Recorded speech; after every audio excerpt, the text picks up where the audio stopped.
Sambipadayishu Puman.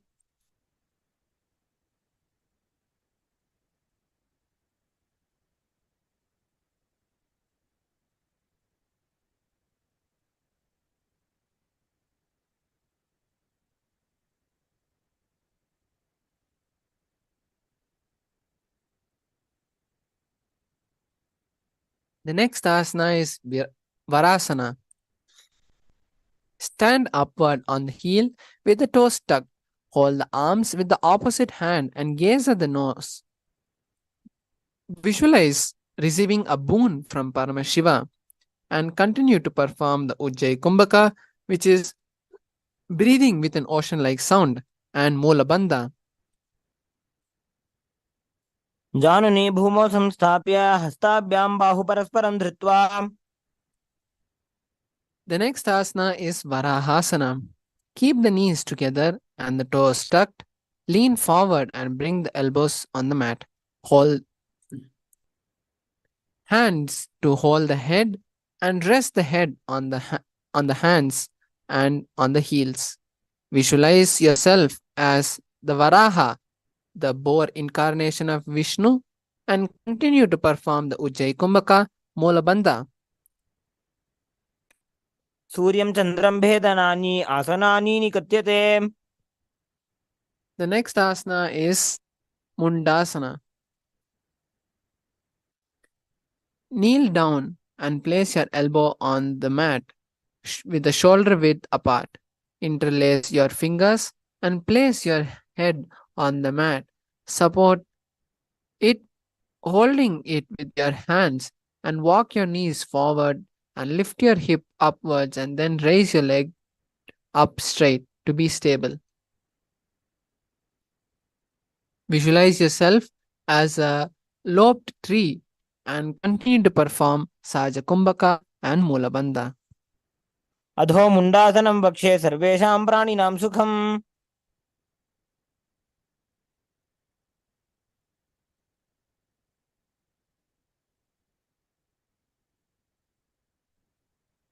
The next asana is Andhasana. Kneel down and bring your head between your knees. Keep the elbows adjacent to the knees and hold the head with the hands. Exhale through the mouth. Visualize Swamiji in your third eye, gaze at your nose, and continue to perform Saja Kumbhaka and Mulabandha. Pratama Bhagatali Samatarave Korahili Ube Milave. The next asana is Viparita Shalabhasana. Lie on the belly and extend your arms straight out. Lift the thighs and the arms and the chest off the ground. Visualize yourself as a locust. Continue to perform Saja Kumbhaka and Mulabandha. Shalabhasana bhedascha natabherunda namake gandabherunda sahite shirshdandasanam tatha. The next asana is Kapalasana. Lie on the belly with the arms at the side and the palms facing down. Keep the forehead on the ground and keep the chest on the mat and lift the legs up together. Visualize yourself as a skull and continue to perform Saja Kumbhaka and Mulabandha. Kapalam bhumo nidhaja urdhvam padau najet. The next asana is Akasha Kapothasana. Lie on the stomach with the hands by the side and lift the legs up over the head and slowly place the feet on the mat in front of the head. Keep the palms flat behind the mat and visualize yourself as a dove and continue to perform Mulabandha and Sahaja Kumbhaka. Ushtrasane sthitva charna ubhumer utthapya mastakopari nitva. The next asana is Chatakasana. Sit on the knees and bring the chest down so the navel touches the knees. Keep the hands flat on the mat and the forearms on the ground. Visualize yourself as a sparrow and continue to perform Sahaja Kumbhaka and Mulabandha. कूर्परवर्यन्तौ हस्तौ धरामोष्टभ्य जानुनीनाभौ संकुञ्च. The next asana is Vrishchikasana. Kneel down and keep the hands and the elbows on the mat. Raise the leg behind the back and touch the feet on the head. Lift the chin and hold the position. Visualize yourself as a scorpion and continue to perform Sajakumbhaka and Mulabandha. विच्छेव पुच्छ प्रतिमाङ्घ्रिपार्ष्णे धृत्वा स्वशीर्षे चिबुकं विधार्य कौ. The next asana is Vrishasana. Place the perineum down on the right heel and keep the left foot outside the hip and the ankle on the side. Place the hands on the mat and visualize yourself as a bull and perform the Antaranga Kumbhaka and Mulabandha. याम्ये गुल्भे पादमूले वामभागे पदेतरं विपरीतं स्पृशेत् भूमिं वृषासनमिदं भवेत्.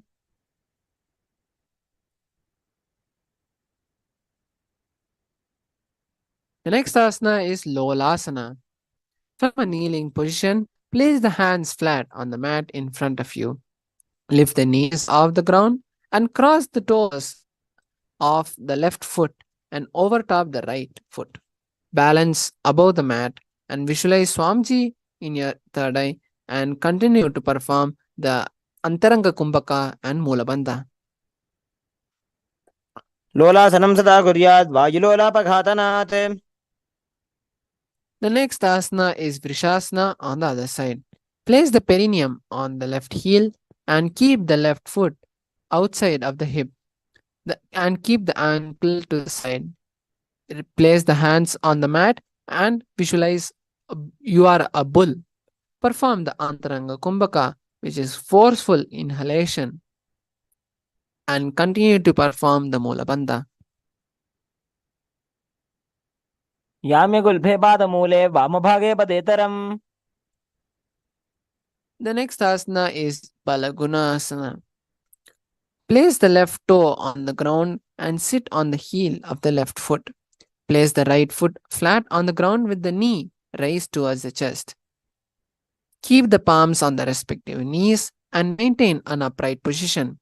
Visualize Balagunahai, one of the 84 Siddhas in your inner space, and continue to perform the Antaranga Kumbhaka and the Mulabandha. आसन को गुण जल विकार जाई.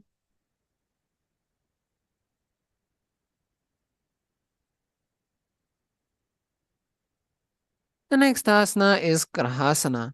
Squat with the flat feet on the mat and bring the elbow under the thigh and wrap the hands around the shin. Hold onto the ankles from the outside. Visualize yourself as a planet and continue to perform Antaranga Kumbhaka and Mulabandha. पादतले भूमौ संस्थाप्य जानुमध्ये कूर्परौ स्थाप्य.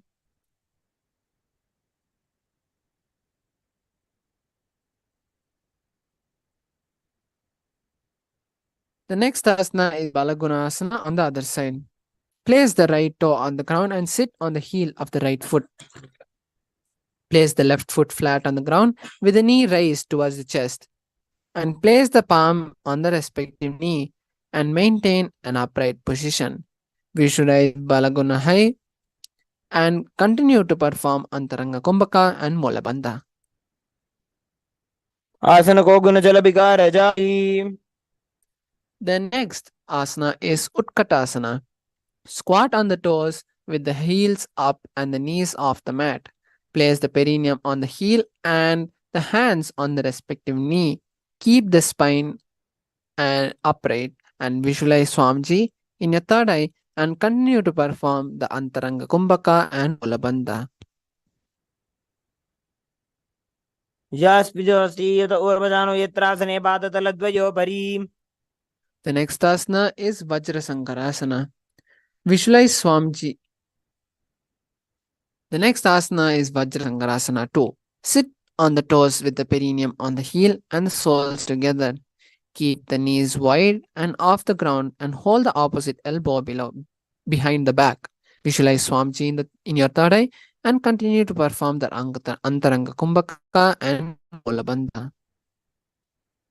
પ્રથમ પણા પાણી હોય જૈસે દોવું એડી ગુદા નિવૈસે. The next asana is Anilasana. Squat with the feet hip wide apart, hands under the sole of the feet from inside and the palms down, the arms straight and the elbow at the navel, and gaze at the nose. Visualize you are able to consume and live off air alone and continue to perform the Antaranga Kumbhaka and the Mula Bandha. દોવો હાથ ભૂમિ પર ઠાને કહુની જાડીના ભિલગ આને. The next asana is Padukasana. Place the back of the hands on the mat with the fingers facing forward towards the body.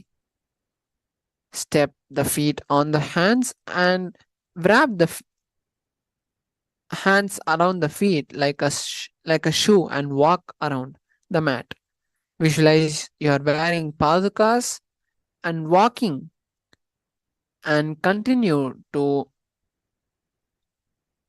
perform the Antaranga Kumbhaka and Mula Bandha. हस्ततलयोः पादतले कृत्वा तिष्ठेत् गच्छेत् पादुकासनं भवति. The next asana is Kukkutodhanasana. Place the palms on the mat and raise both the feet upward into the air and let them fall back on the down.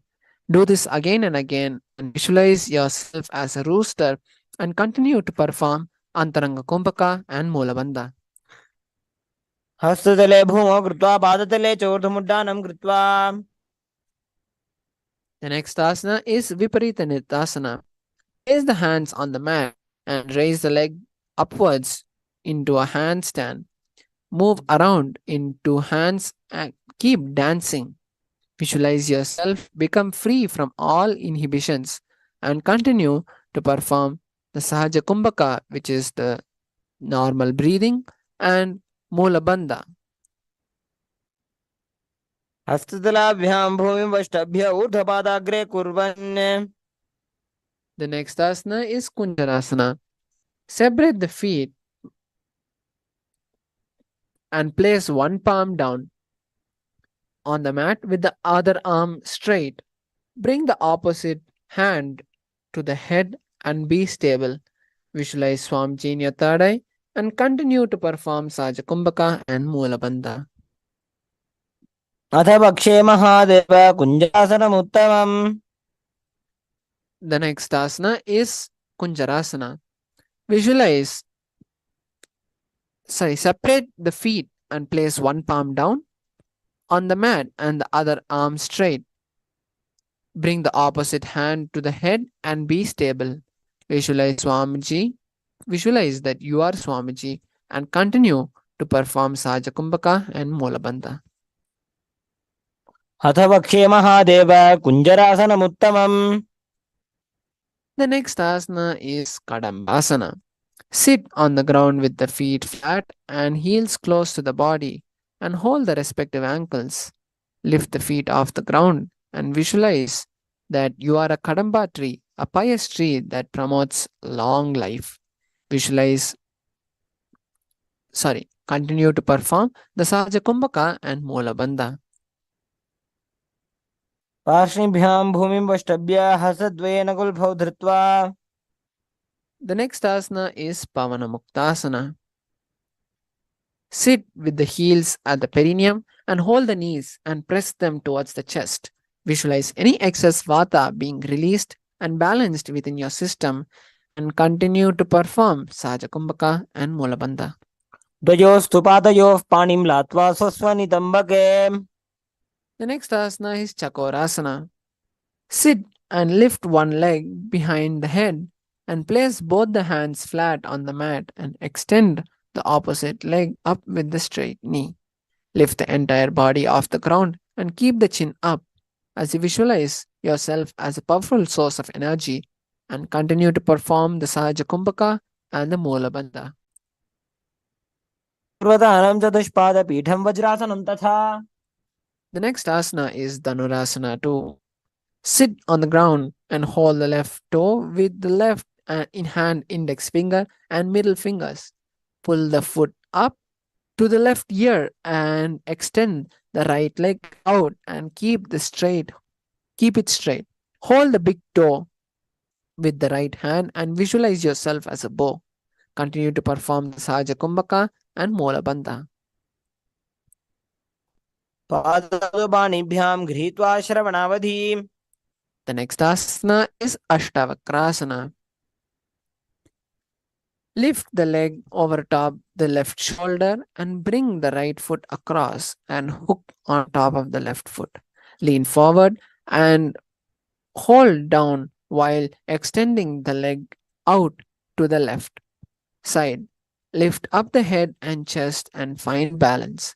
Visualize yourself as a crane and continue to perform Sahaja Kumbhaka and Mola Bandha.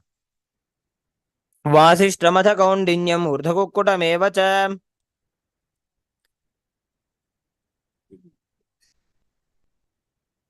Next asana is Pranasana. Place the right foot on the left thigh and bring the left foot flat on the ground. Have the left shoulder underneath the raised leg and place the hand flat on the ground.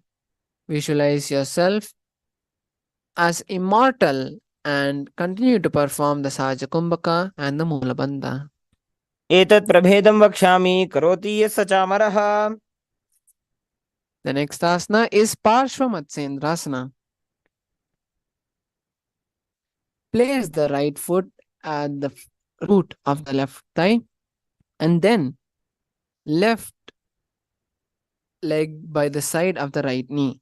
Hold the left hand by the right and twist the body and remain steady. Visualize the great sage yogi Matsyendranatha and continue to perform Sahaja Kumbhaka and Mola Bandha. पार्श्वाभ्यां धृततेजस्तु पार्श्वमत्स्येन्द्रमुत्तमम्. The next asana is Chakorasana.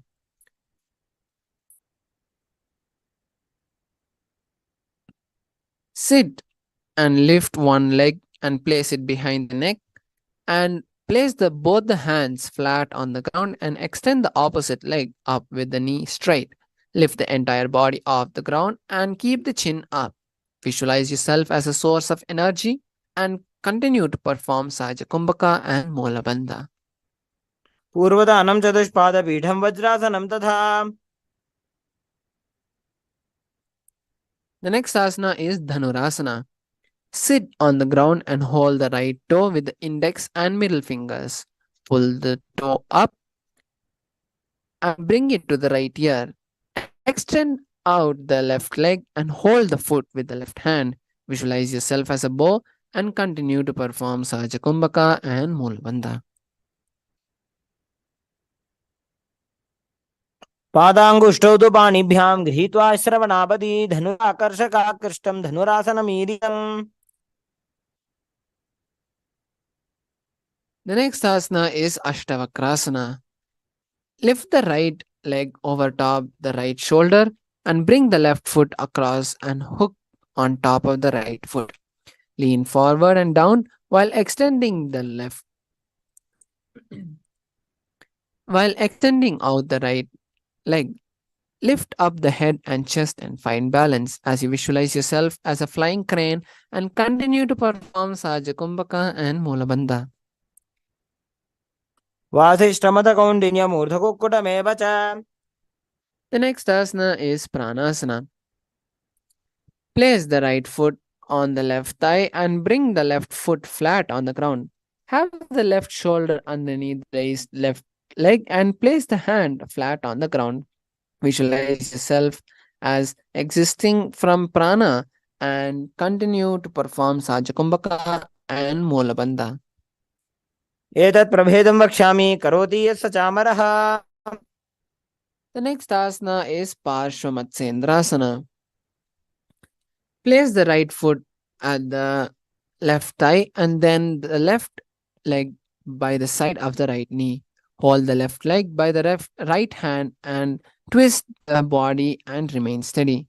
Visualize the great sage Matsyendranatha and continue to perform Mola Bandha and Sahaja Kumbhaka. पार्श्वाभ्यां धृत्यते जास्तो पार्श्वमत्स्येन्द्रमुत्तमम्.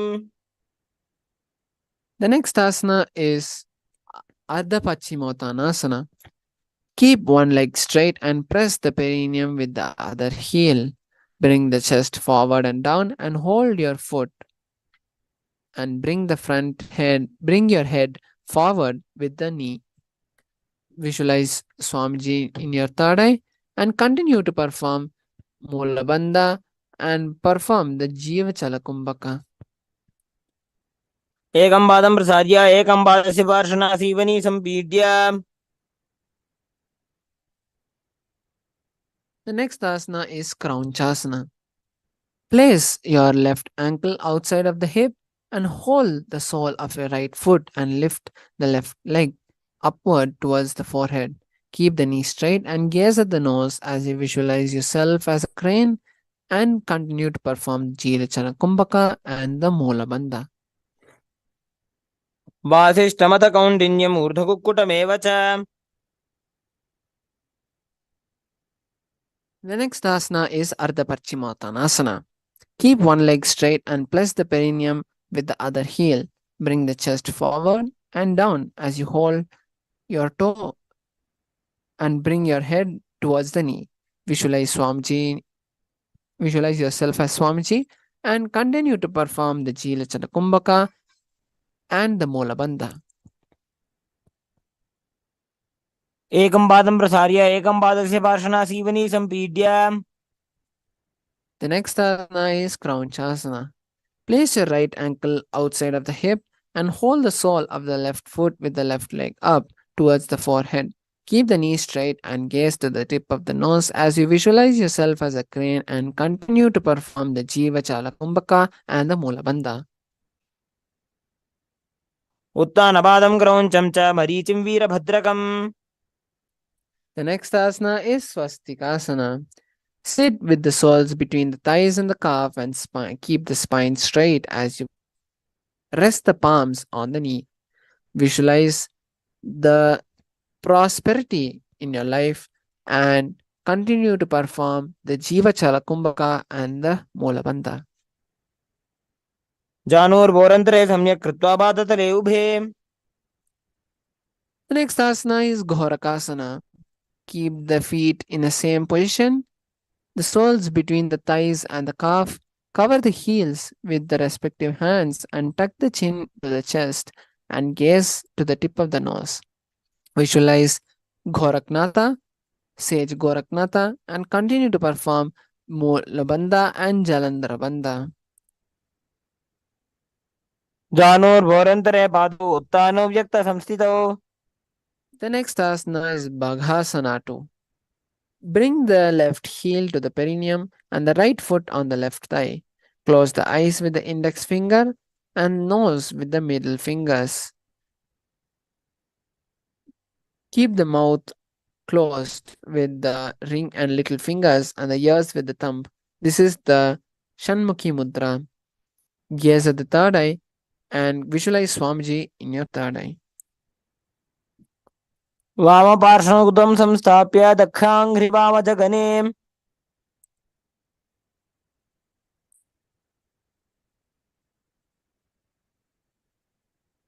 The next asana is Yogasana 2. Place the foot on top of the opposite knee and place your hands on the ground beside you. Keep the palms facing up and keep the spine straight as you gaze at the nose. Visualize Swamiji in your third eye and continue to perform the Mula Bandha. And now perform Kaka Chanchakumbhaka. उत्तानौ चरणौ कृत्वा संस्थाप्योपरि जानुनोः.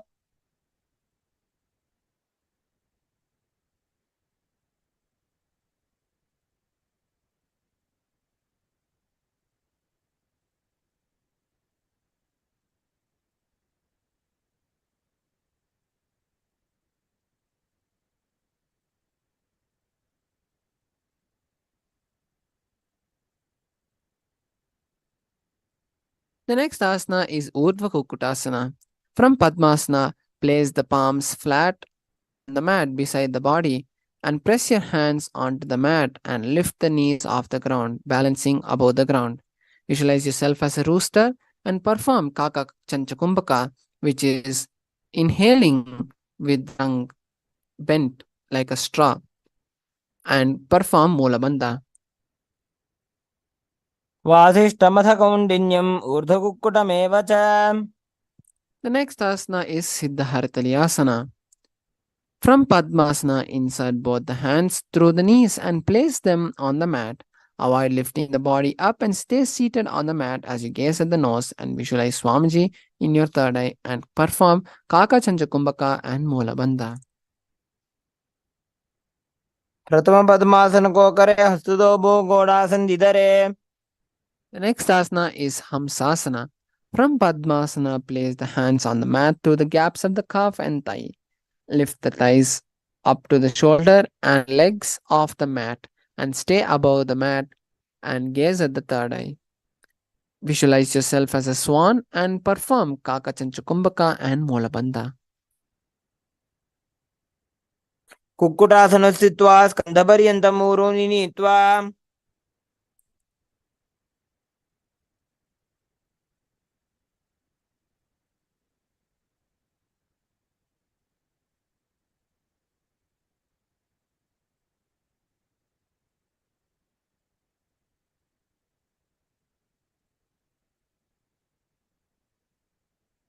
The next asana is Kurmasana.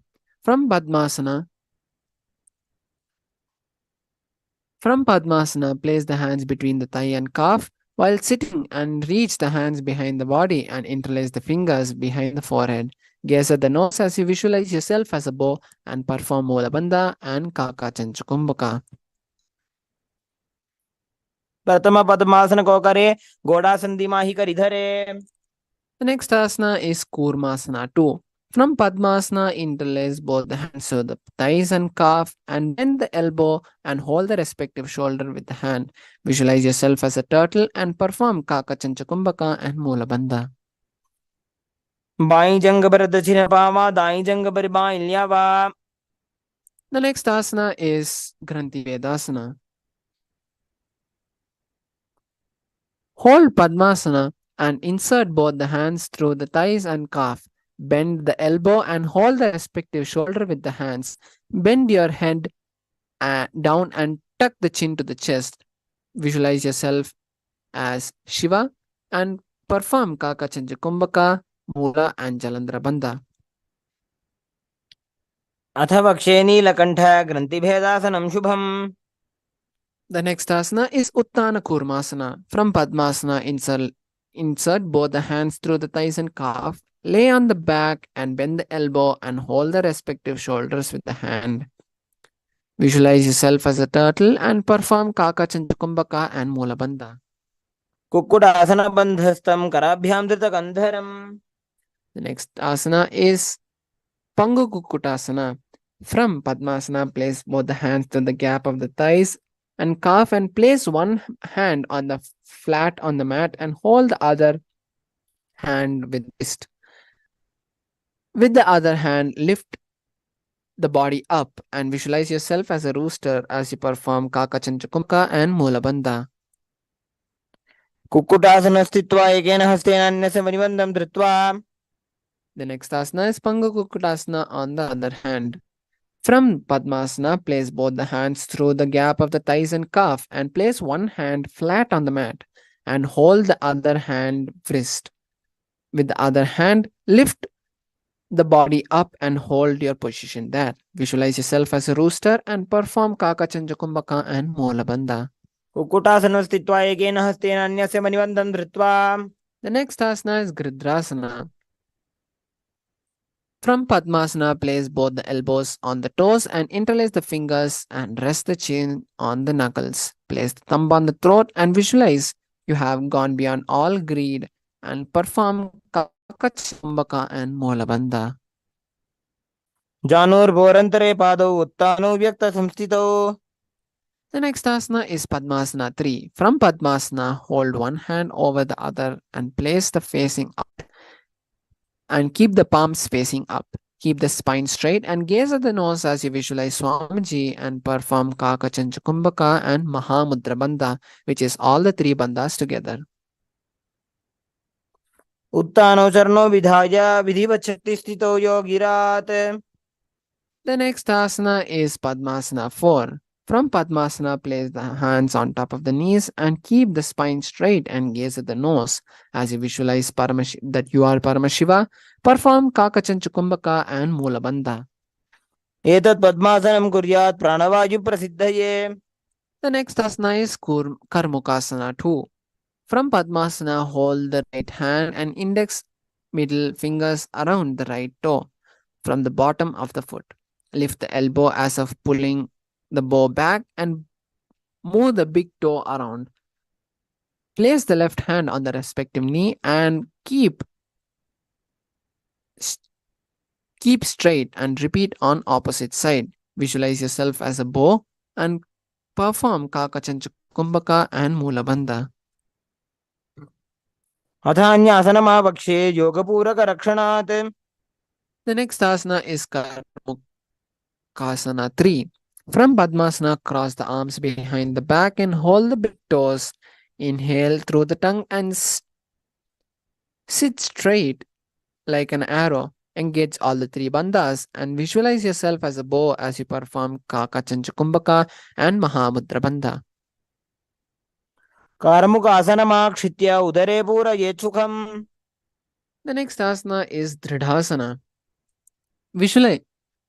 Maintain the same position as Karmukasana 3 and lift your chest up and gaze at the third eye. Visualize that you are the Paramashiva's third eye and continue to perform Kakachancha Kumbhaka and Mula Bandha. ऊरुभ्यां परिस्थाप्य पादयुग्मं प्रयुक्तः. The next asana is Nagarasana. From Karmukasana 3, bend the arms back and hold opposite big toes. Lay on the elbows and bring the back thighs to the back. Visualize yourself as a snake and continue to perform Mula Bandha and perform Saja Kumbhaka, which is the normal breathing. प्रथम पद्मासन कोठाने दो हाथ पाछाने आने. The next asana is Kandukasana.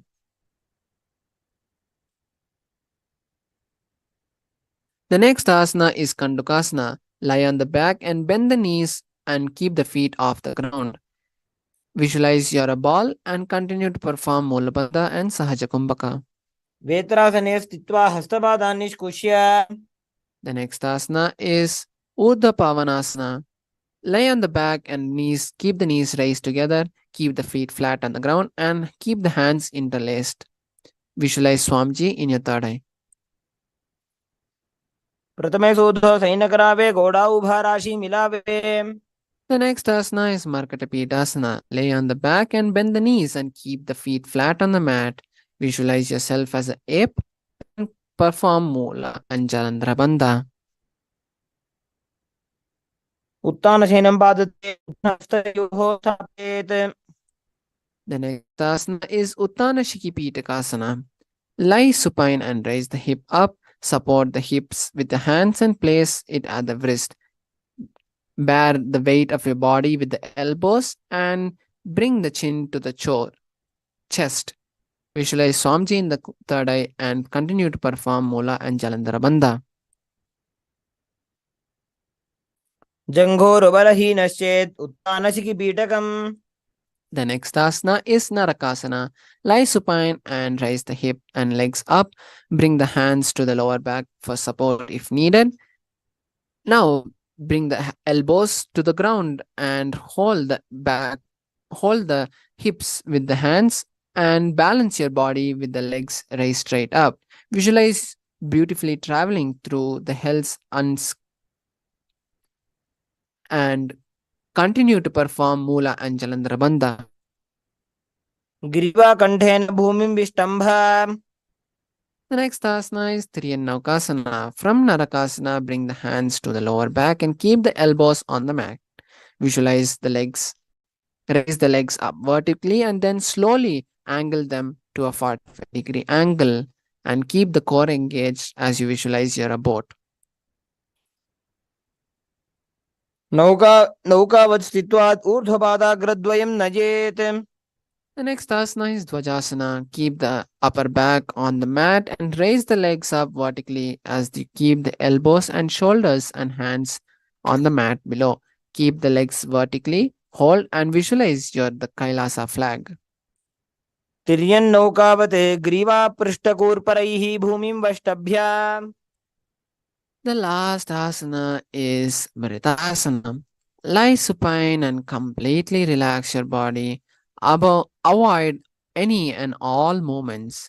Visualize Swamiji and perform the Shakti Chalana Mudra, which is raising the Kundalini from the Mooladhara to the Brahmarandha. उत्तानं शववद्भूमौ शयनं तुषवासनं शवासनं श्रमहरं चित्तविश्रान्तिकारणम्.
Slowly, very slowly, start moving the tips of your toes and fingers.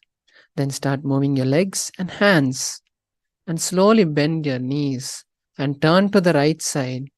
And slowly get up and be in a seated position. Avoid talking and just continue to experience the space of the deep energy and oneness that you have achieved through this intense and beautiful process of the Dvitiya Vinyasa Krama. Let's all give a beautiful round of applause to ourselves for manifesting this whole sequence of Dvitiya Vinyasa Krama. And now let's bring our space to the awareness and let us now finish and end with the Purna Mantra. Om Purnamadah Purnamidam Purnat Purnamudachyate Purnasya Purnamadaya Purnamevavashishyate. Om Shanti Shanti Shanti Hari Om Tat Sat Sarvam Bhagavat Shri Nithyananda Paramashiva Padukarpanamastu. Om Nithyanandam. Request all the participants to continue being seated, as after the yoga, it is the best and best time to manifest the Shaktis and powers of yoga. So be seated and continue to be in the space of oneness with Paramashiva as you prepare yourself to manifest the powers and Shaktis of Paramashiva. Thank you, Nithyanandam.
Yes, Nithyananda. Okay.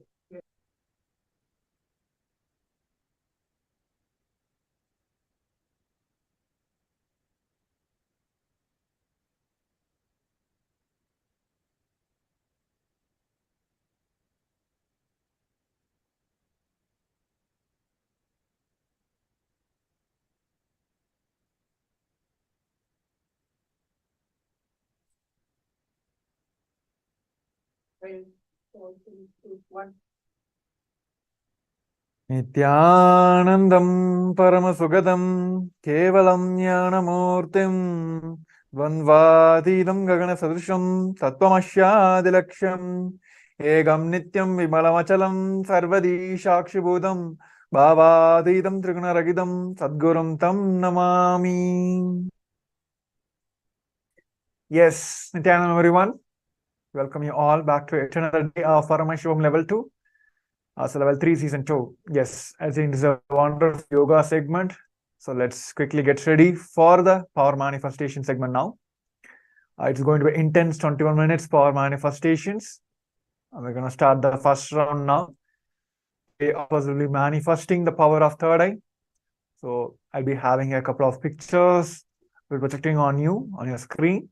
So yes, it starts now. Please put your eye bands.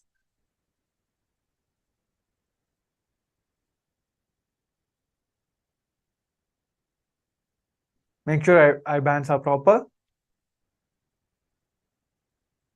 I'll be projecting two random images.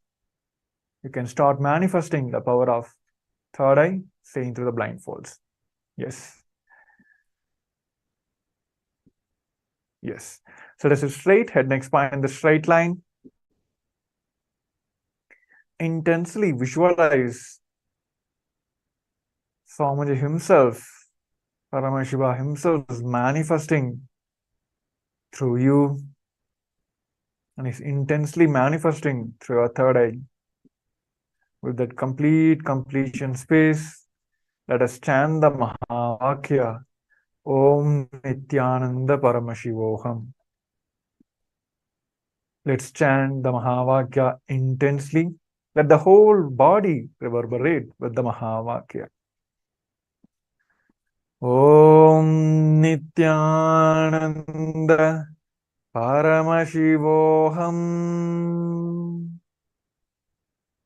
Om Nithyananda Paramashivoham. Om Nithyananda Paramashivoham. Continue chanting the Mahavakya intensely.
Yes.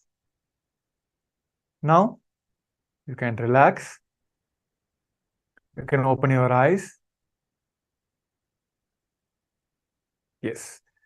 So before verifying the answers, I request all the participants to take a moment to pen down all the revelations Paramashiva Swamiji himself given you during this power manifestation.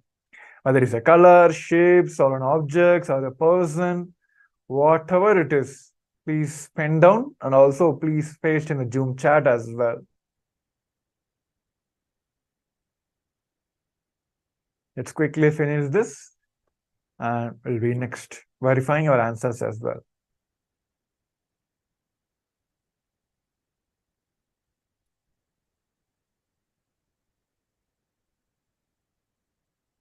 Yes. Now let us verify your answers now. So it is the Sanskrit Om, which is basically a liner with a red glowing Om, which was projected, and also the temple Gopuram. These are two images which was projected during this power manifestation. If any of you able to manifest or seen or you heard the sound Om, whatever it may be, please post that as well. Share in the Zoom chat also. So yes. So with this, let us move on to the second round. And this round also will be manifesting the power of third eye. And I'll be projecting the images for you. So to sit straight, your neck spine in the straight line. Put your eye bands back. Make sure it is completely tight. No lights are penetrating inside that.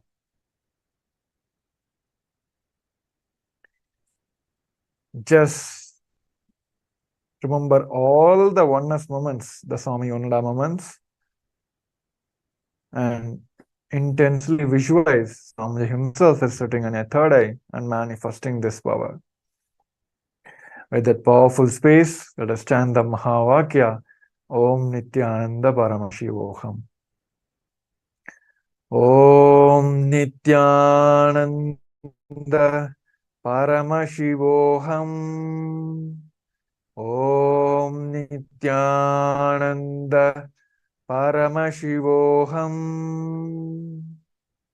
Om Nithyananda Paramashivoham. Let your whole body reverberate with the Mahavakya.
Paramashivoham. Om Nithyananda Paramashivoham. Om Nithyananda Paramashivoham. Om Nithyananda Paramashivoham.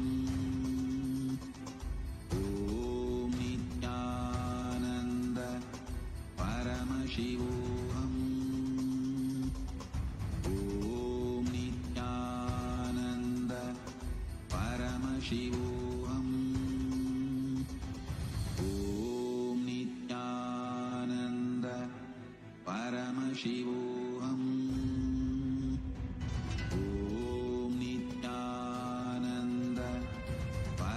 Paramashivam. Om Nithyananda Paramashivam. Om Nithyananda Paramashivam. Om Nithyananda Paramashivam. Om Nithyananda Paramashivam. Om Nithyananda Paramashivam. Om Nithyananda Paramashivam. Om Nithyananda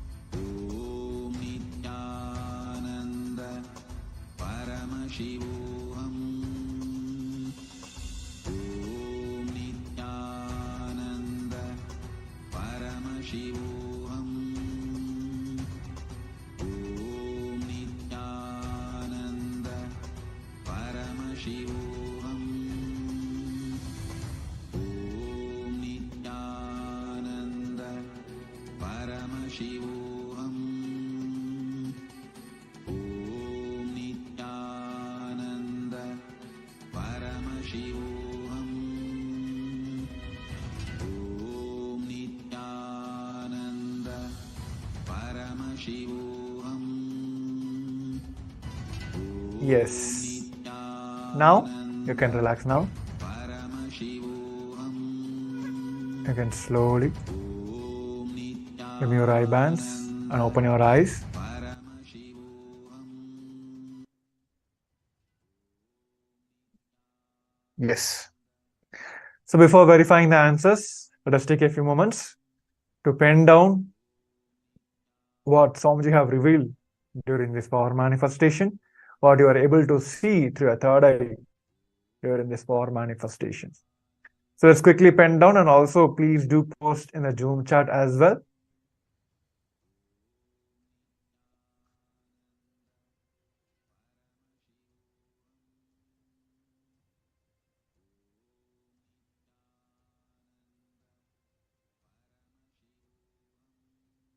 Yes, now let us verify our answers now. It is the picture of Lord Venkateshwara and Krishna. Both of them were projected during this power manifestation for you. And it has so much of flower garlands.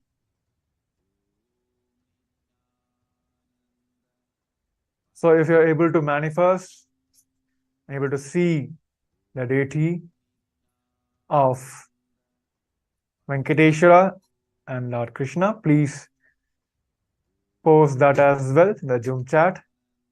And also please take a moment to share with your friends and families of how you're able to manifest the power, and also make a Facebook post, a social media post for this power manifestation. So with this, we come to the end of this segment and moving on to the next segment of the today's Paramashivam level 3. After a short break, I request everyone to quickly get ready for the next segment. Thank you. Nithyananda.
नित्यानन्दं परमसुखदं केवलं ज्ञानमूर्तिं द्वन्द्वातीतं गगनसदृशं तत्त्वमस्याधिलक्ष्यम् एकं नित्यं विमलमचलं सर्वधी साक्षिभूतं भावातीतं त्रिगुणरहितं सद्गुरुं तं Namami. Nityanandam, everyone. We welcome all the participants, every one of you joining here us for your day 13 of Paramashivoham level 3. And like we shared yesterday, right? Today is a very, very important and a very beautiful day that we're having. On your 13th day of Paramashivoham, we're going to be learning the secrets to how you can raise yourself to your highest potential. Every one of us have come here with a certain ability to manifest something that by default all of us have. And all of us that are sitting here, every one of us that are here, we are all inbuilt with the ability to manifest these extraordinary qualities inside of us. And today, we are going to be learning the sacred science of how we can awaken that exact science inside each and every one of us. So, all of you that are sitting here, each and every one of you that are here with us today, get ready for a very beautiful day where you're going to be learning these most profound sciences. Ready? So, we are going to be learning about understanding about Nirvikalpa Samadhi and what is the science of unclutching, what does it mean to live in Samadhi, and what is this Navakanda Yoga Samādhi, how can you radiate that space of Navakanda Yoga Samādhi. We're going to be learning all of these extraordinary truths. So you're going to be having a very, very powerful day today. So be tuned in with us. Stay tuned. Nityananda, Ma Hedishlak, Ma Ratnaprabha, Ma Goixiali, Madonna, Ma Liangshu. Very nice to see all of you. So are all of you fresh, ready and excited to start your 13th day? Come on. Can I request everyone to post in the chat? Yes. Okay, that's a big yes. All right. And I also have a request. I request all the participants to please make sure that you are in the camera as much as possible. Please be on the camera and make sure that you are interacting with us, asking your questions, doubts, everything. Feel free to share it with us.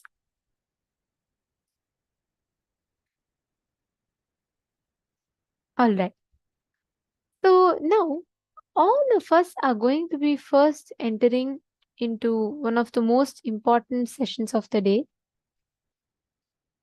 We're going to be understanding about what is Nirvikalpa Samadhi. What is the space of Nirvikalpa Samadhi? What does it mean to be in that space of Nirvikalpa Samadhi? Swamiji tells, by nature, right, all of our default space that we rest back in is Nirvikalpa Samadhi.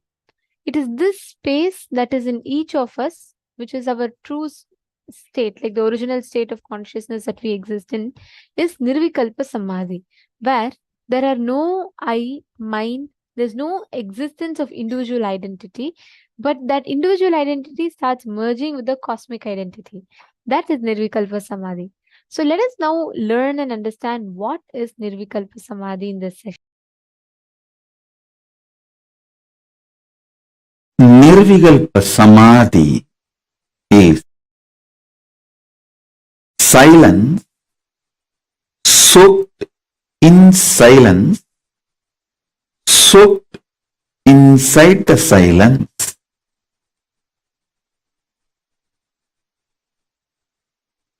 Shanti,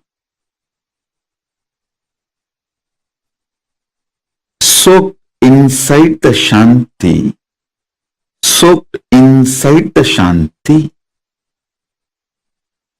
Listen. I'll repeat. Nirvikalpa Samadhi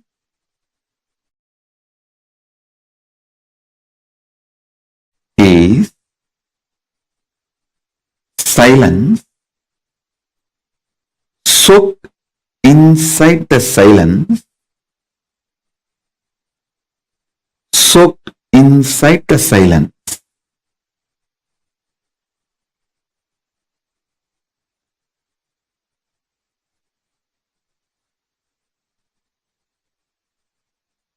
Contemplate on it.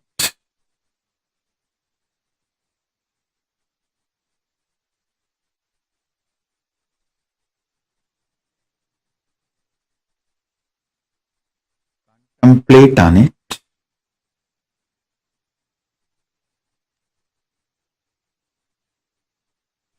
I'll initiate all of you into Nirvikalpa Samadhi as a living experience today.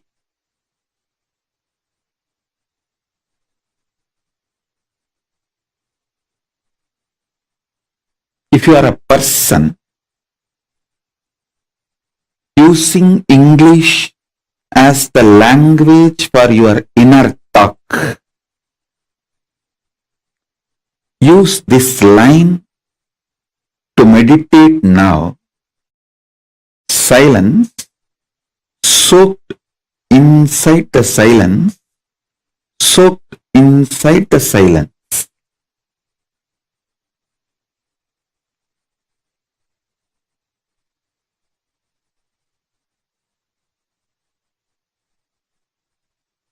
Understand? I'm going to fill you with intense, ferocious, powerful, living silence, not dead silence, living silence. The silence I am going to inject into your being will touch your Swadhisthana chakra, means it will just terrorize the patterns and fears in you.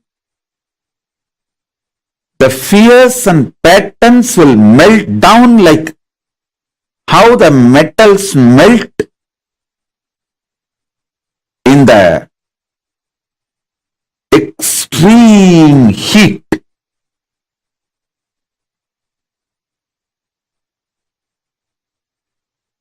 In that absolute heat, how the metal melts, same way all your patterns will melt. So it is not dead silence. So listen carefully. It is not dead silence. It's a living silence.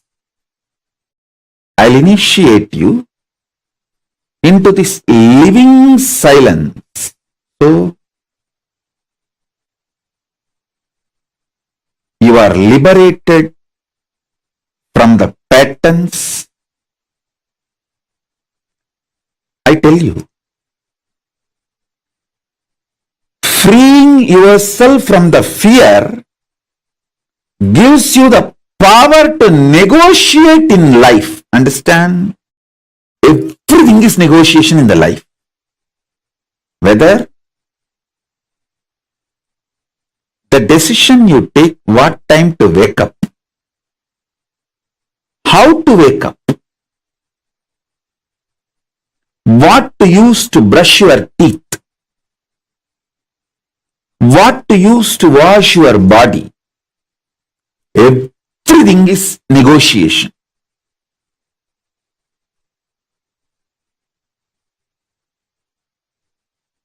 Whether you talk to yourself and convince yourself for some activity, or convince your spouse for something, convince your team, your boss, your subordinates, your assistants, everything is all about negotiation. It's all negotiation. All relationships are negotiation.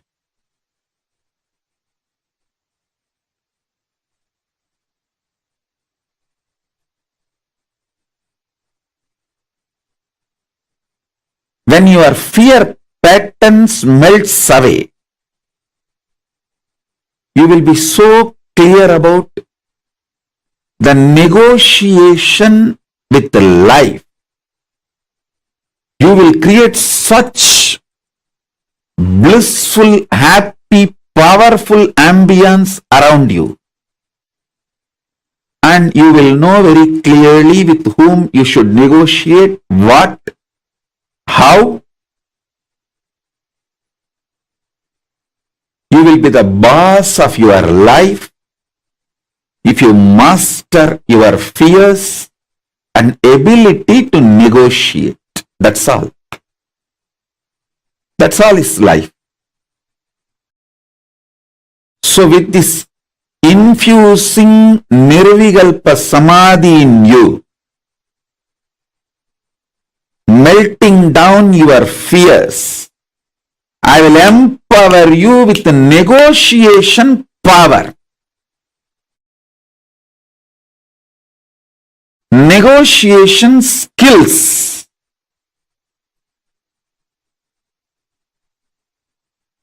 When you start negotiating in life, in business or personal relationships or with yourself, many times,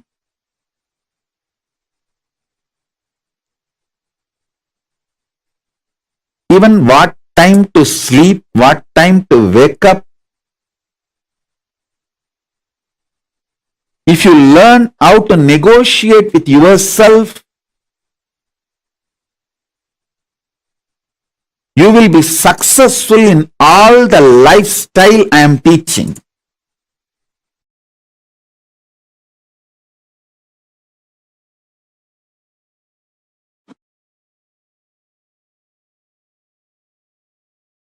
One of the biggest enemy stopping you experience Nirvikalpa Samadhi is your self-criticizing pattern.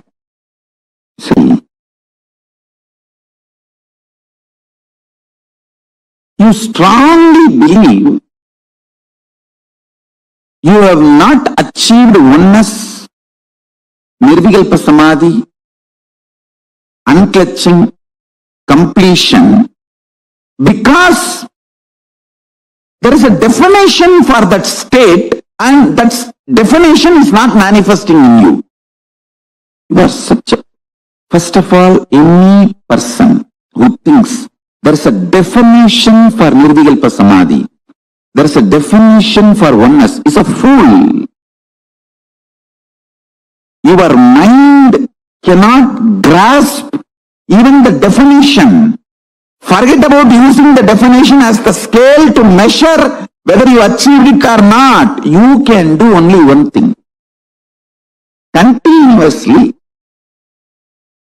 remember to surrender, consciously declare to Mahadeva, Paramashiva, I am consciously declaring.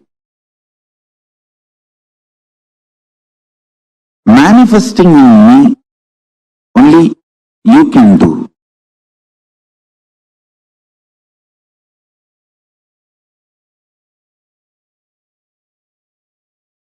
Ramana Maharshi beautifully sings in Aksharamanamala. Aru Kavanai Andanai Agattidil Agilam Vazhittidum Arunachala Akambugundirthum Nagakkugai Sirayai Amarvitta Dengolo Arunachala. That whole scene is actually in Madhurabhava. One of the wives of Krishna, when she was with the parents but she was in love with Krishna, she doesn't know how to run away from the home and marry Krishna. So somehow she sends message to Krishna that, please take me with you. Then Krishna plans and goes, and as per his plan, he gets her and marries her. This is the exact same mood with which Bhagavan is describing at least the first few verses. This whole scene of Krishna and Krishna's wife that's exactly the thing which happens in life. The Krishna's wife is an individual soul, all of us. Krishna is Paramashiva. We can only declare to Paramashiva, Prabhu, I am here, I want you to be with me and I want to experience oneness with you. How he will manifest in us, only he knows. If you have a scale, how he should manifest in you, and using that scale, if you beat yourself with the self-doubt, self-hatred, self-denial, you put yourself more and more in suicidal arrogance. I tell you, suicidal arrogance is worse than depression. I am not supporting depression. I am only saying it's worse than depression.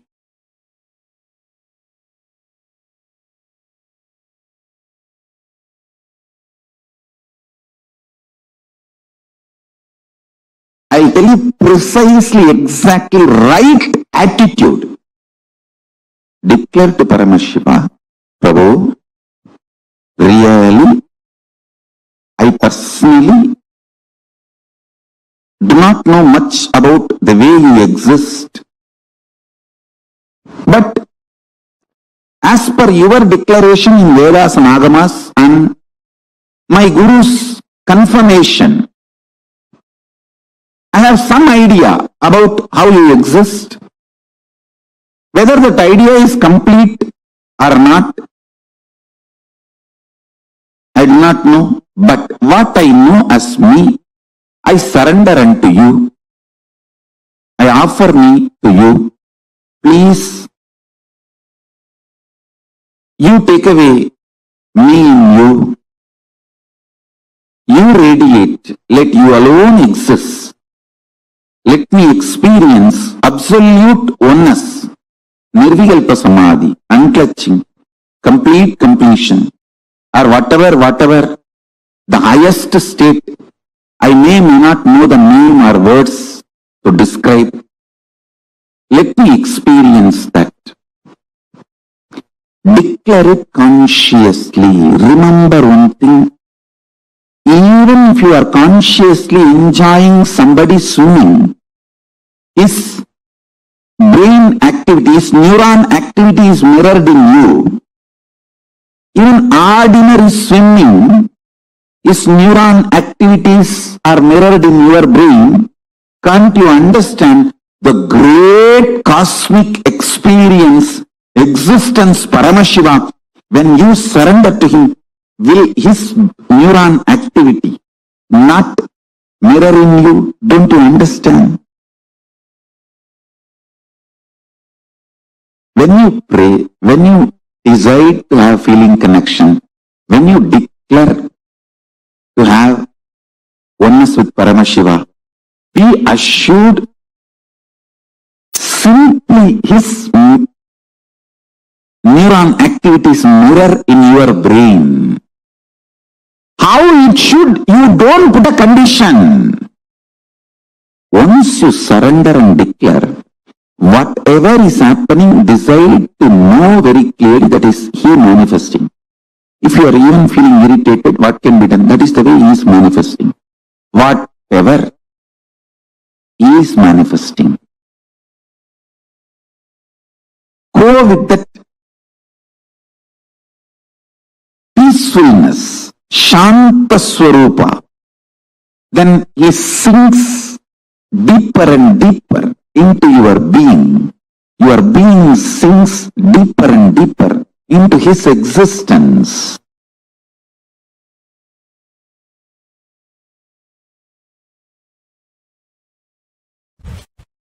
Straight, simple, in one line I can say, source of all knowing, is Nirvikalpa Samadhi. It is too easy to achieve because every breath takes turn touching your Nirvikalpa Samadhi space. Means if you are breathing from Nirvikalpa Samadhi. If that Nirvikalpa Samadhi stops reflecting on your body, it becomes dead. Nirvikalpa Samadhi is a tattva. Only if that is reflecting. For example, if a sun is reflecting on the mirror, only that mirror is lit, alive. If the sun is not reflecting on the mirror due to some reason, the mirror will not be alive, lit. Your body is like a mirror. Only if it is reflecting Nirvikalpa Samadhi for some reason, it is alive. The moment the Nirvikalpa Samadhi stops reflecting, it is dead. So please understand.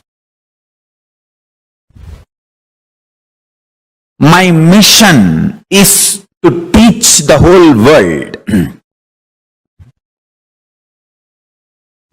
the principal source of knowledge, principles of all the principal knowledge. Understand?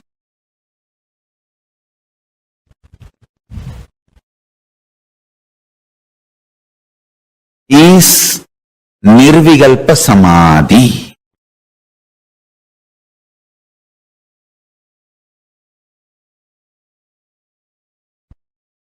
Exist and operate from Paramashanta Swarupa, Nirvikalpa Samadhi. So you will understand, even though operating in the binary logic, binary world,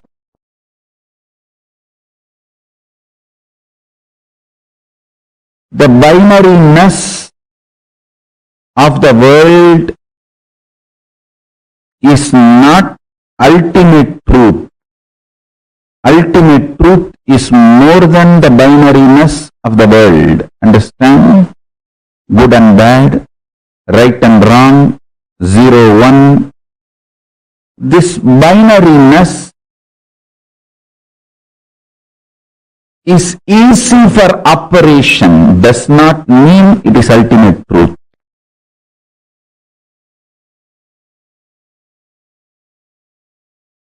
Only the higher science can refute what you know as science. If you operate from the Paramashanta Swarupa, Nirvikalpa Samadhi, you will understand the higher science. So you will know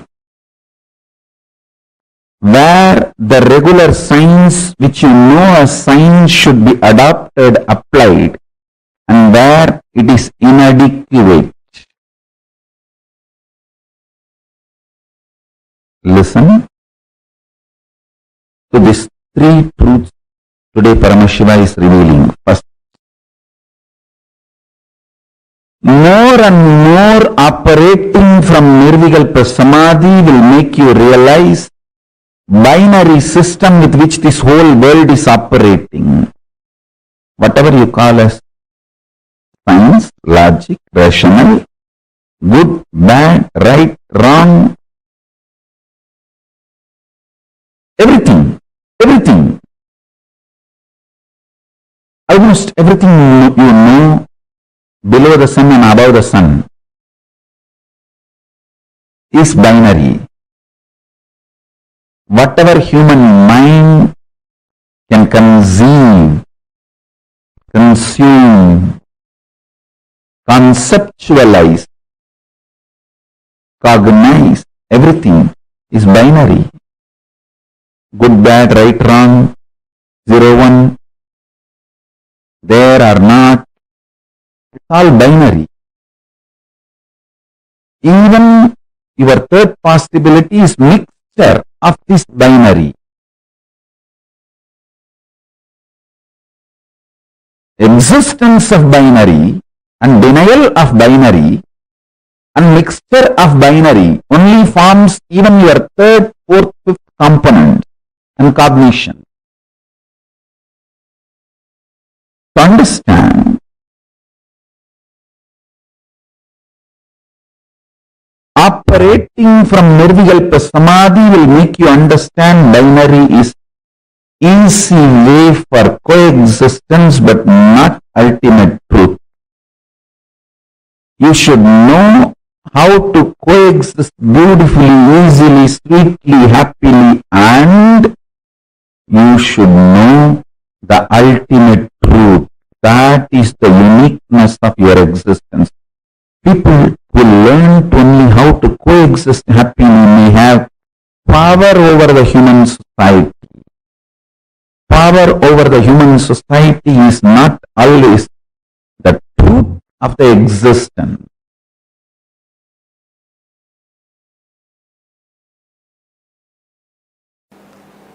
Understand? Perpetual completion means ability to sit in the completion continuously without tiredness, boredom, without any incompletion able to move you. Without tiredness, boredom, without any incompletion able to move you. It is like a sit. Whenever incompletions comes up, relive and drop the incompletion. Again, just sit. The space of completion. It will almost look like the initial level, the person who has a diarrhea, how he runs to the restroom and comes back, and in next 5 minutes again he runs to the restroom and comes back, again he runs to the restroom and comes back. In the initial it will look like that only, but in few minutes it will settle down. It may look like a wrong analogy. You can sit with open eyes or closed eyes, but you can't engage yourself in unconscious slumber, means sleeping. You can't engage yourself in just getting lost in the flow of thoughts. No. You only sit in the space of complete completion. I'm going to be here continuously encouraging you and guiding you. Listen. Listen to the instruction. You don't need to keep your eyes closed or eyes open. It's up to you. You want to keep your eyes open, keep it open. If you want to keep your eyes closed, keep it closed. It's up to you. But no thought current inside. You will sit in the space of completion. Any thought comes up is an incompletion. Then see the source. Why that thought? Feeling agitated, feeling irritated, feeling tired, feeling bored. Why that thought? See the source. When you started developing the same thought trend, relive, complete, relieve, come back to completion. How many of you understand the process? Shall we start? It will not be difficult, I tell you. Very easy it will be. Only first 10 thought you have to do completion, and then after that it is just a simple decision, you will be in the space of completion. That is all. Permanent pain is nothing but every individual separate thoughts continuously coming. There is no permanent, continuous. Broken leg, I have had a hand fracture. Every thought of pain is continuous, not permanent. You can look in what mind says pain, from where that thought trend of pain is developing, how I am developing, look in. When you started developing, just see the thought trend and complete, relive. You will see it disappears. So thought will crash the thought and you will be thoughtless. Understand? Completion is also one thought which completes the incompletion. You will be in the space of completion. I tell you, You can complete even with the life incidences happening. For example, if you are continuously abused, decide I am completing with this pattern. You will see suddenly you will stop attracting the people who are abusing you. Your life incidents can be completed. What you are talking about, small pains.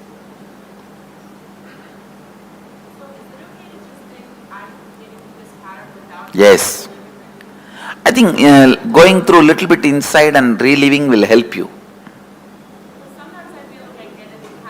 No, that hatred to go in is one more pattern.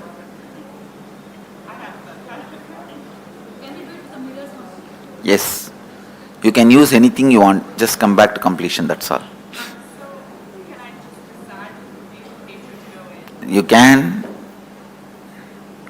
Everything in this session I am trying to teach you is completion is your simple decision.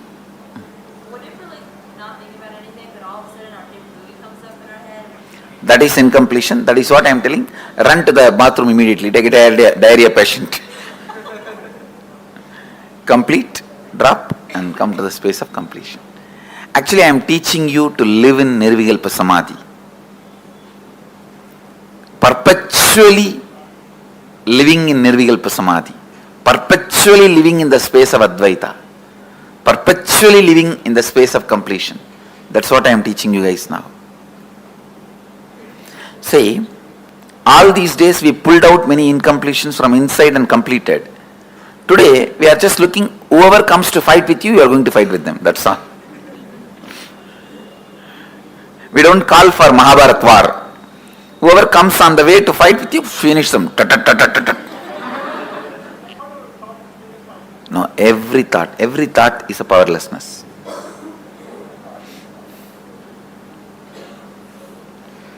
Shall we start? Yes. You don't need to close your eyes or tie the ribbon. Just sit. If you want to close your eyes, you can close. If you want, you can pick up your mirror. Let's start. I bless you all to achieve complete completion.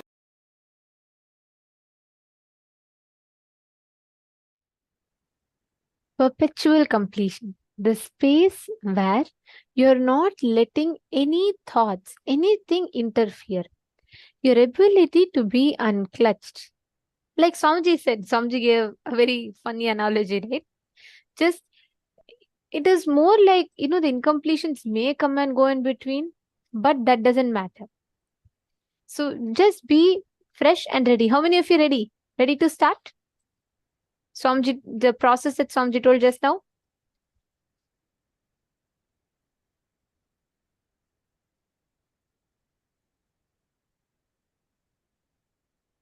Ready? Yes, fresh and ready. Madonna is saying, okay. Ma Goixiali is ready. Great. Mamsakala, Madiana, Ma Christine. Come on, SJP manifestors, Rajya Sabha room. Are you all ready to do this process? Actually, see, Swamiji always tells, it is so easy to tell about completion, everything when you're happy. You can say, oh, I'm complete. Completion is the best. But when your incompletion comes and you stand face to face with it, when it is just looking into you, at that point, your ability to digest and say, let me be in completion. That is the real challenge. And the one who does that is always in the space of completion, perpetual completion. The moment you stick to that, bring that space, the moment you, like inside you get that space of completion, automatically all the other incompletions from external situations will completely change. Okay. So now let us all actually get into that space of Nirvikalpa Samadhi. I request every one of you, all the participants, to sit straight. So what you're going to do? Come on, let me see. Can each of you post what is the exact process that Swamiji told?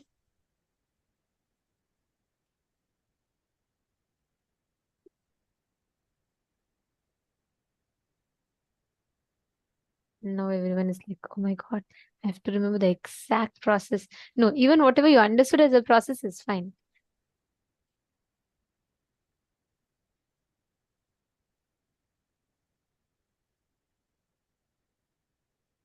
Let me ask you this. Swamiji said there's only one thing that stops you from experiencing Nirvikalpa Samadhi. What is that? Magoixially should not. Magoixially is testing. Should it be this one? Could it be this one? What is the exact process that Swamiji gave? Come on.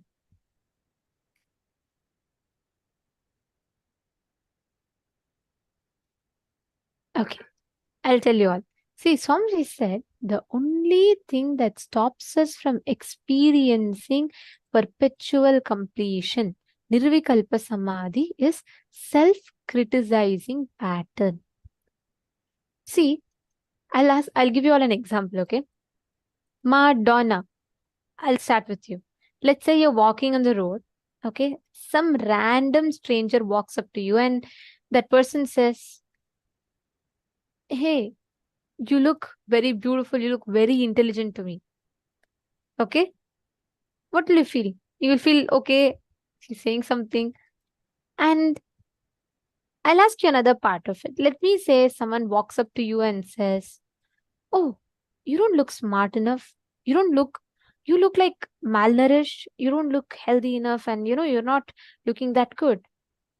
What will your reaction be? You'll get affected. You'll have a doubt inside you. You'll be like, oh my God. Even though you may not react necessarily in front of that person, but inside you will feel, why is that random person feeling I look so weak and malnourished? When you stand in front of the mirror, that doubt will come in you, correct? Yes, okay, you're nodding yes. Now, the same way you're walking in the street, a random person walks up to you, they fall at your feet and they say, Ma, you look like goddess to me. You are Devi. What will you think? Each of us will think like, oh my God, this person must be crazy. Why are they coming up to me and saying, I am Devi? Why are they coming up to me and saying, I am goddess? See, yes, I see you nodding your head for this. See, understand, this is for every one of us. Whenever someone tells us something small, which is limiting to our identity, we are comfortable with it. Call me beautiful, I am fine. Call me fool, then I get affected. But if someone, whenever life reminds you of your larger than your life reality, we always think it is not for us. We, by default, if Swamiji tells about patterns, we all relate. When the moment Swamiji says, Paramashiva, you are Paramashiva, you can manifest, that time that's all. One doubt comes inside us. Swamiji, you can manifest anything you want, but what about me, Swamiji? In my own job, I am stuck. I'm not able to manifest my next meal. How will I manifest enlightenment? All of these thoughts run inside you. But actually, the way we exist, the way we are inside our inner space, understand, not ready to accept your bigness, not wanting to cognize your perpetual completion is because of the self-criticizing pattern.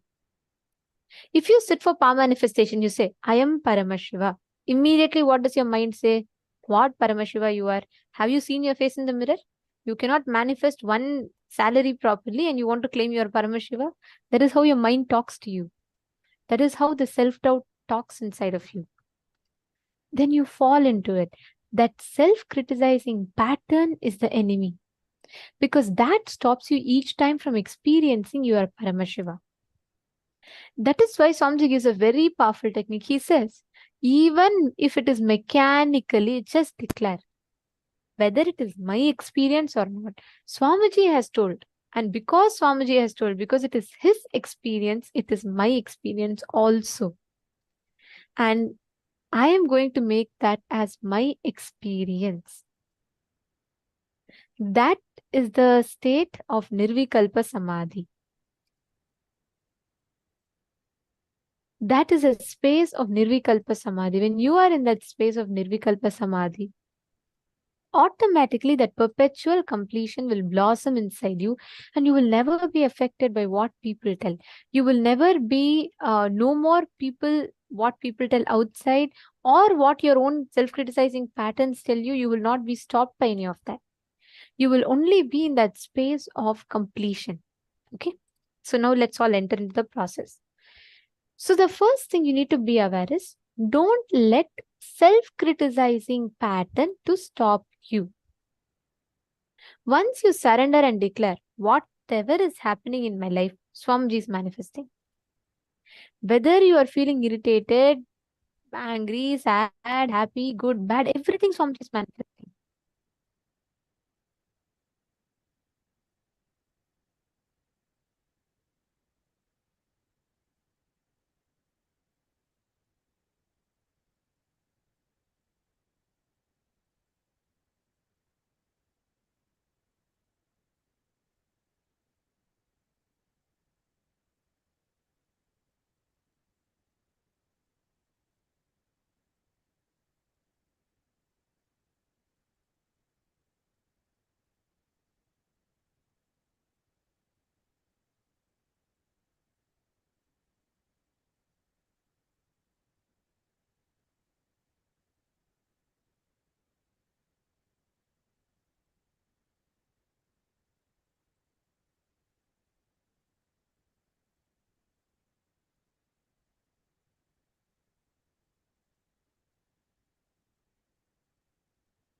So now just decide that you want to be in the space of completion, perpetual completion. You're going to sit and start doing the completion process. Just sit and start the completion process. Do not get bored, tired. I mean, because all of these things will start coming. Don't get bored or tired. Just sit and start focusing on being in completion. Please start the process now.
It is like you can have the matter.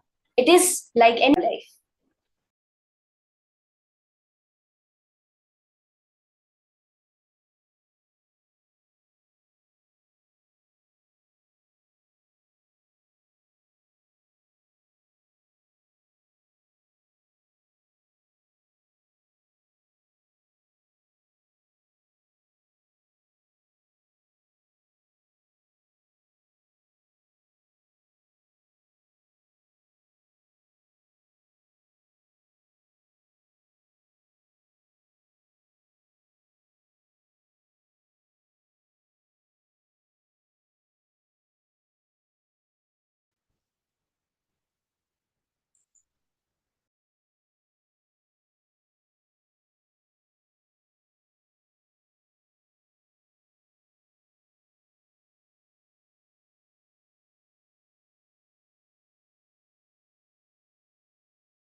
Karanatmajaha, manas of attaining whatever is desired.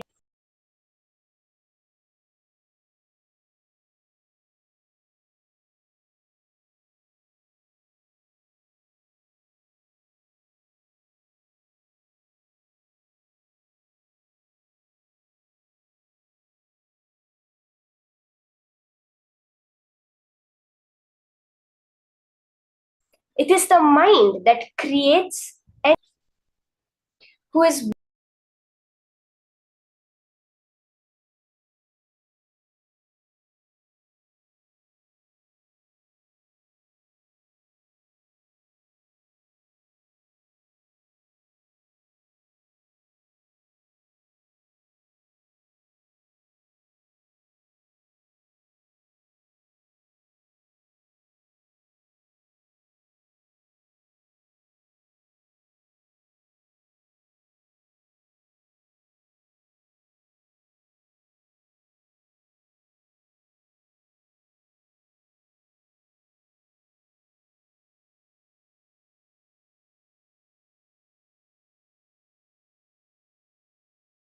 Steve Jobs and Mark Zuckerberg had manifested. Ashram goes back, starts Apple. Understand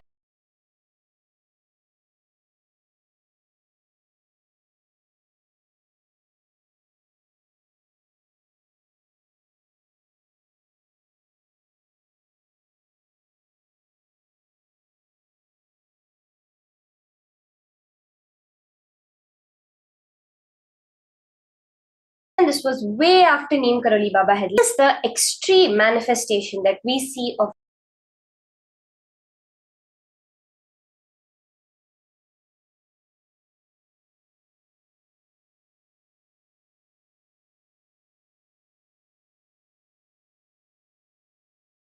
the power. Explain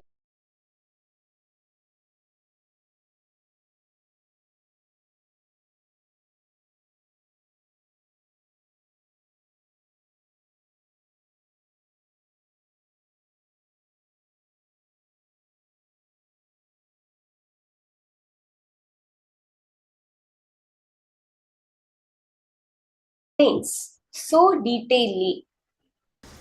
I'm initiating all of you into depth.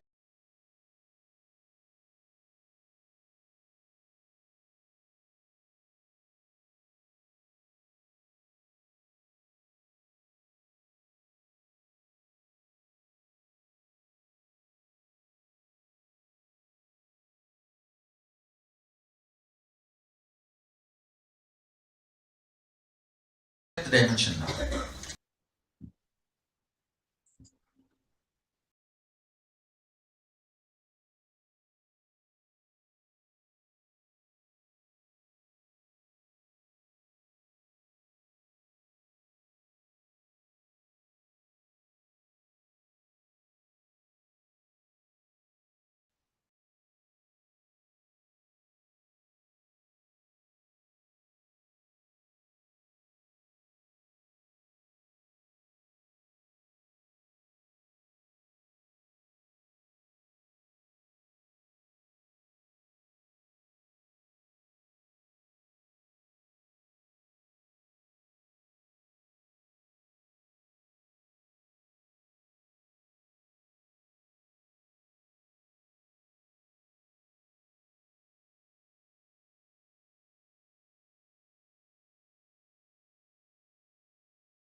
understanding it's the mind that is creating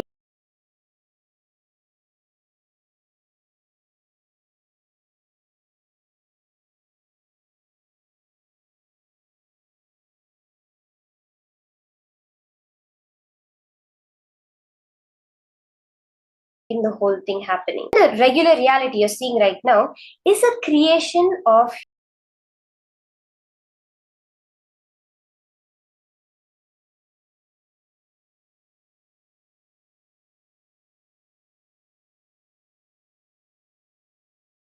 your own mind. See, for one atom, if it works, it should work for all the atoms. So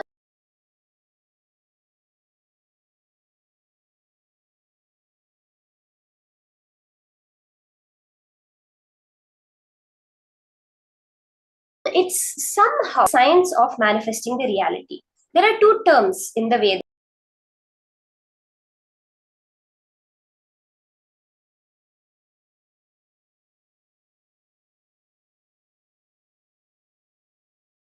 Which are mentioned. One is called drishti, and you're creating the world out there.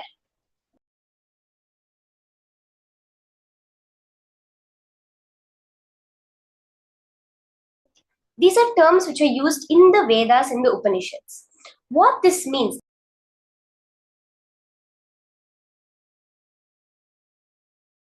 the way Swamiji has explained is, see, your thought will happen. If I need to get a gold object here right now, I have to go to the shop and I have to ask them for it. I have to pay a certain amount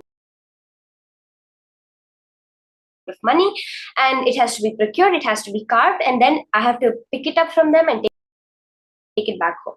So you have this thought process. That is where your mind is established on length, breadth, and depth.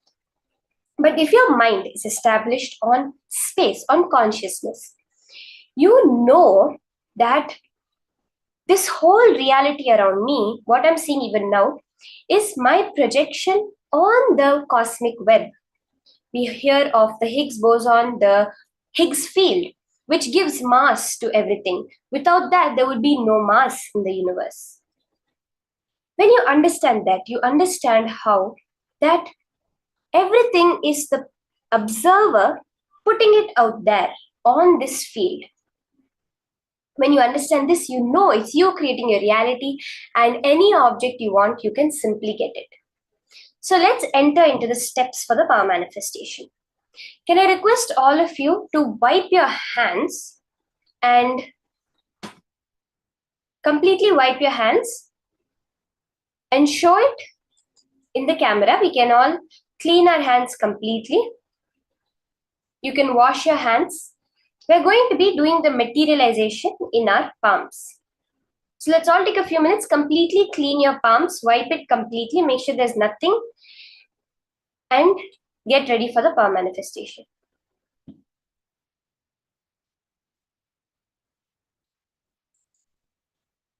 Maharaj,